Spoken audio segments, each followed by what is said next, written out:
Sa i përket Partisë Demokratike, qëndrimi është i njëjtë, nuk ka vot për njeri që nuk është dinjitoz për pozitën e kryetarit parlamentit.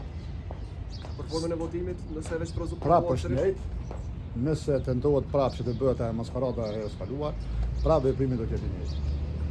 A ka zotëre në sipas jush njerëz në vetë vendosin që nuk i votoni përveç Albin Haxhiut. Zotëri Najt Hasani ka përmendën dhe Donika Kuvallën, sipas jush ka dhe emra të tjerë që për ju janë. Mbetet koalicioni që ka siguruar më shumë të ulse, lëvizjet e vendosje ku zona alternativa, që të propozoj, pastaj shohim me vend.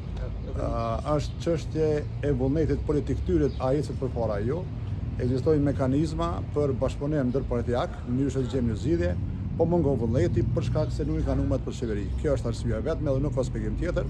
Përndryshe asnjë person i cili nuk është i denj, i cili ka qenë person i cili ka qenë përçarës, që ka ofenduar opozitën, që ka ofenduar figurat e njohura të këtij vendi, personat që kanë hudhur gaz dhe që kanë shkaktuar edhe pasoja për deputetët e opozitës në atë kohë, në fakt për deputetët e partive tjera politike në atë kohë, për mua personalisht janë të papranueshëm, mirë po ekziston mundësia që me një vullnet, me një bashkëpunim ndërpartijak të gjethet një zgjidhje të ecim përpara.